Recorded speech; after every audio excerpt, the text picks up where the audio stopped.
Hello बंधुरा तुम्हारे जন্য আজকে আবারও নিয়ে চলে আসলাম নতুন একটা রেসিপি। এখানে নিয়ে নিয়েছি বরফ ও ঘি।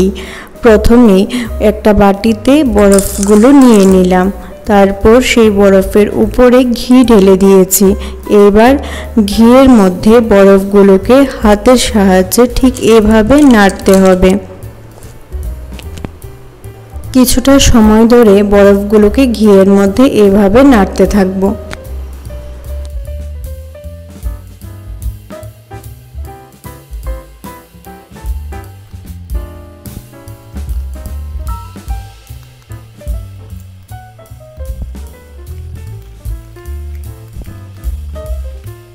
কিছুক্ষণ এভাবে ঘষতে থাকার পর দেখবে যে ঘিটা অনেকটাই শক্ত হয়ে উঠেছে। তারপর আবারও ঠিক একইভাবে বরফগুলোকে ঘিয়ের মধ্যে ঘষতে হবে। বরফ থেকে যে জলটা বেরোবে সেই জলটাকে ফেলে দিতে হবে। জলটা ফেলে আবারও বরফগুলিকে সেই ঘিয়ের মধ্যে একইভাবে ঘষতে হবে।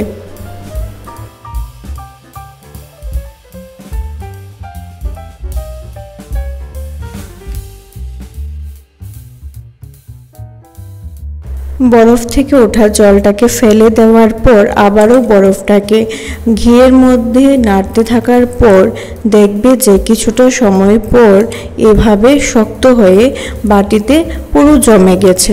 তারপর সেটাকে বাটি থেকে তুলে নেব। আমাদের এখানে মাখন তৈরি হয়ে গেছে। আমি এখানে অনেকটাই অল্প পরিমাণে করে দেখিয়েছি। তোমরা চাইলে তোমাদের পরিমাণ অনুসারে যতটা লাগবে ততটাই করতে পারো। তার জন্য যদি বেশি পরিমাণে করো তখন ঘিয়ের পরিমাণটাও বেশি দিতে হবে। আমার আজকের এই ভিডিও তোমাদের কেমন লাগলো কমেন্ট করে জানিও।